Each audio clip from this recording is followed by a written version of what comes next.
很多人说要解释一个很复杂的观念，你就要假装对方跟小朋友一样。But how do you actually do that?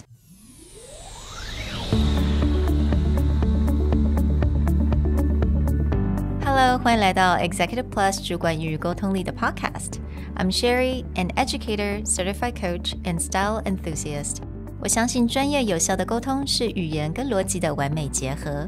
And I'm Nick, a startup consultant, corporate trainer, and late-night gaming junkie. I believe great communication requires the right mindset and solid frameworks. 我们希望带给大家职场英语的技能、跨文化沟通技巧与其他能帮助您成为出色领导者的工具。Join us each week as we share our experience, research, and methodologies to take your communication and language skills from good to great.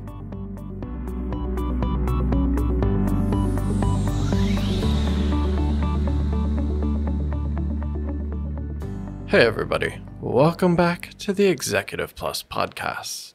A few interesting pieces of inspiration this week. Starting with a learning methodology by Nobel Prize winner and Manhattan Project participant, Richard Feynman.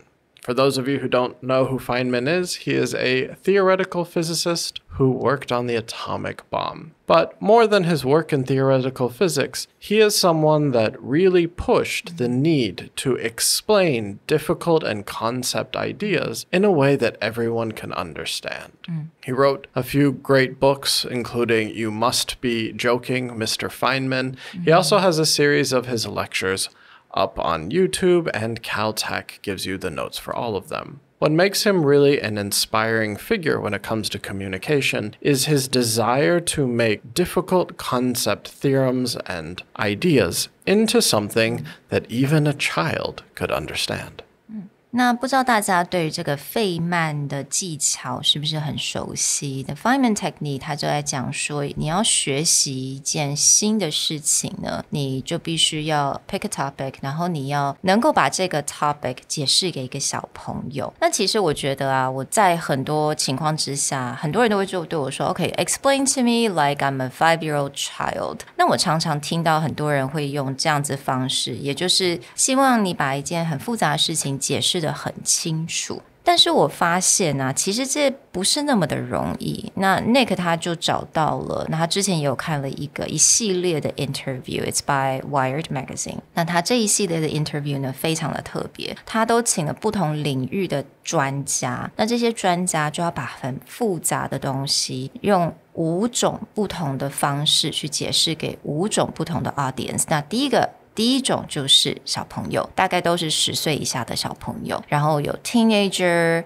undergrad, graduate students, and then experts.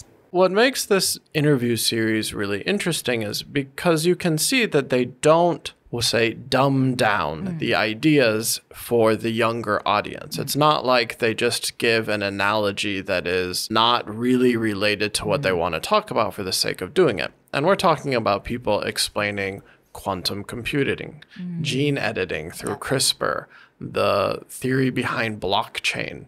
These are actually very technically complex topics, but they try really hard so that children have an idea on their level of where this is going. And they usually keep this theme as they go through the experts. And you can really see that they do think about how to tie it all together. It's quite amazing. So because these topics are really complex and a lot of these experts are like Nobel Prize winners, I had to actually admit I understand at the kid level. And I think a lot of the viewers also mentioned that they really appreciate when they talk to the kids because they truly understand the concept when they talk to the child. 所以我就看了这一系列，然后我就真的很注意他们到底是怎么把这么复杂的这些 idea 这些小朋友来做沟通。 So I kind of compiled a list of things that they would do in order to explain such complex idea to a child. Now the first thing is they would always explain the feeling. 我觉得这个非常的有趣，但是不管他们在讲 virtual reality, blockchain 或者是各种非常复杂的 idea， 他们都会先跟小朋友解释这个感觉是什么。你有没有做过这件事情，你的感觉是什么？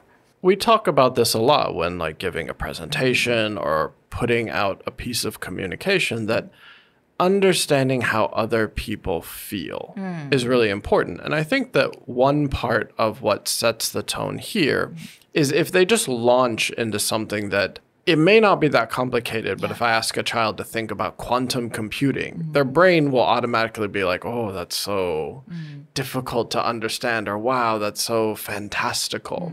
But by just kind of getting a feeling of where they are and asking them how they feel about this kind of thing, you start to set a tone where you and I can understand where each other are coming from. So the second thing is obviously they would explain what this concept looks like in their world. 那这个部分呢，可能就是透过他可能会问小孩子，你有没有玩过这个游戏？你有没有看过这个东西？或你知不知道这一首歌？ They will ask them understand their world and how much they know about this topic. For example, when one woman is explaining blockchain, she doesn't get into any technical aspects. Yeah. She gets down to the fundamentals of blockchain. What is transfer? What is a transaction? Or what is trading? And so the way that she starts engaging with the young girl is, have you ever traded anything? Yeah. What is something that you would like to trade? And the little girl's like, oh, my old toys I want to trade. You know, move it up. There's like, what happens if you could trade with any child in the world? If they have something and you have something and you want to trade it, how would you do that?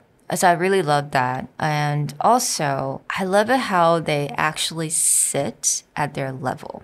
Right? It's not about standing up on the stage. It's about sitting at their level and looking into their eyes and explain to them. And you can see that this really connects actually at every level, whether it is the child or up. But what makes this powerful is, again, it creates a connection between them. This is not, I am an authority, I am an adult. We're sharing these ideas together. And as they move up in age or as they move up in expertise, they keep that. So actually, a lot of times when they get to the master level, they often brought in someone who is maybe even more experienced than them or has more expertise in that field, but it maintains that you and I are sharing ideas. And I think that's a really strong piece of communication. And the next thing is definitely have that passion. And that passion could come out from your facial expression, your tone of voice, and eye contact. 所以这个部分呢，你在跟一个小朋友解释一件事情的时候，当然你的这种热忱，这个热情要非常的明显，然后你的 eye contact， 你讲话的语气、语调的方式，还有你声调啊，所以这一些都是能够来加强你对这件事情的热忱。And I think this is equally important with any audience. One last thing that I think is really powerful, but a lot of people might overlook, is the use of props. So a lot of times, like, for example, when the woman is explaining quantum computing, she uses a simple example of like spinning a coin, or uses something, either a prop or something within someone's worldly experience to explain what they do.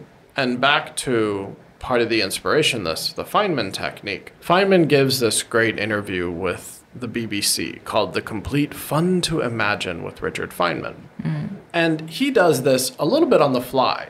Like when he's explaining magnetism and magnetic fields, he'll start to use objects like the chair that he is sitting on, or just something nearby him. It wasn't even pre-created, but he wanted to create a more visceral or more connected experience that people can kind of see or feel in some way. And so the use of props or bringing in things in your surrounding that can help people like touch or feel or, you know, get to smell, connecting this. When you get to the Wired interview with Jacob Collier, he has a piano. Yeah. You know, he is talking about music, so it makes sense. But at the same time, he continually just gives examples of how this works at every level, to the point when he's talking to the expert, famed jazz musician Herbie Hancock, they both have pianos, and they just kind of do this back and forth where they're explaining their concepts, but bringing it to life. And having that prop is a big part of it. I remember you told me about this TED Talk. And there was this guy, he also brought in props and like toys to explain, is it economy? Yeah, actually, there's a great example. Unfortunately, he's passed away, but he did several TED Talks, Hans Rosling. And he talks about very difficult economic concepts. So he talks about economic mobility, but he's on a TED stage. Yeah. Of course, your TED audience is considered, very intellectual, usually very famous people. Bill Gates constantly goes to TED Talks. So he's talking to an audience who should be very intellectual. And he does a great job of explaining economic mobility with props. He brings out boxes. He gives examples that like from shoe to bicycle, and he has like little toy bicycle, little toy car. And he gives this really amazing talk about the shift in population and economic mobility. And it's really clear. It's really easy to follow. It's a very complex topic. He's talking about economics. But he uses props, and it works beautifully. And this is where we're back to the Feynman technique idea, where this is not just that, you should help children understand the world, but actually a true sign of expertise, according to Feynman, is that when you can explain the concept at every level, including to a young person. And if you find that it's too complicated to a young person, you probably don't understand it well enough. So you should fill in your own gaps so you can find better ways to explain to other people. And I think for a lot of our listeners, you guys are all experts in your field. You spend years and years cultivating your skills and researching your topics. And I think sometimes people find it very difficult to do a 10-minute presentation, right? 要做10分钟的 presentation, 但是是20年的这个经验，很多人都会觉得就是很困难。我觉得我的 audience 一定听不懂。But actually, there are ways to do that, right? And obviously, it takes a lot of practice to really know how to explain something to like a 5-year-old or a child. But hopefully, with these different types of techniques that we talked about, that you could actually start trying and explain it to your audience as if they're children. Be sure to check out the show notes for this episode. We're going to have lots of different examples of, again, very intellectual people who are at the peak of their expertise, finding great ways to share what they do in a way anyone can understand. We hope that you enjoyed this episode, and we'll talk to you guys next time. Bye. Bye.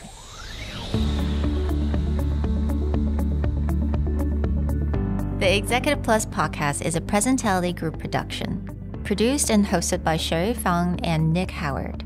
You can search us on Facebook, 主管英文 Executive Plus. You can also find us on Instagram, Communication R&D, and email us at sherry@epstyleplus.com.